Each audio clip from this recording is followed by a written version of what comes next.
নাহিদের অবহেলা, প্রতারণা আর শীতল ব্যবহার মায়ের হৃদয়কে প্রতিদিনই ক্ষত বিক্ষত করে যাচ্ছিল। সে বাহিরে থেকেও হাসি রাখলেও ভেতর থেকে ধ্বংস হয়ে যাচ্ছিল। ঝড়ের সেই দিনে আকাশ কালো হয়ে এসেছিল। দমকা হাওয়ায় জানালার কাঁচ কেঁপে উঠেছিল। মায়া বসেছিল একা ঘরে, কাগজ আর কলম সামনে নিয়ে। বুকের ভেতরে এতদিনে জমে থাকা অভিমান যেন বিস্ফোরিত হতে চাইছিল। সে কাপা হাতে লিখতে শুরু করল।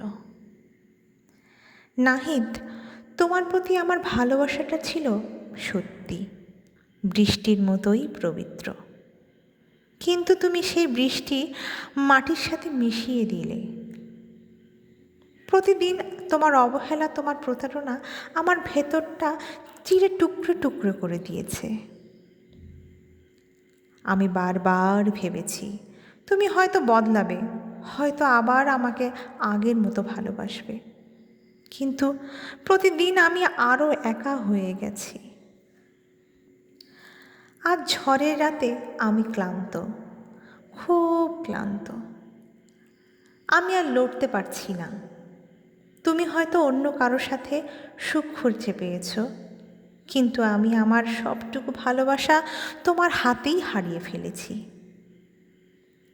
আমার মৃত্যু তোমার কাছে হয়তো বোঝা কমাবে, হয়তো অপরাধ বোধও জাগাবে না, কিন্তু মনে রেখো, আমার রক্তাক্ত হৃদয়ের প্রতিটি প্রতিধ্বনি ছিল তোমার নামে।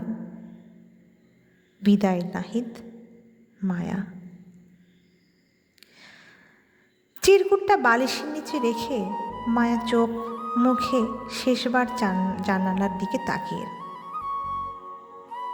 বৃষ্টি ঝরছিল টুপটাপ, সেই বৃষ্টি যেটা একদিন তাদের প্রেমের প্রতীক ছিল, কিন্তু সেটাই তার শেষ সাক্ষী হয়ে রইল। কিছুক্ষণ পর হঠাৎ ঘর নিস্তব্ধ হয়ে গেল। শুধু জানালার ঝড়ের শব্দ আর বৃষ্টির সাথে মিশে মায়ার নীরব বিদায়।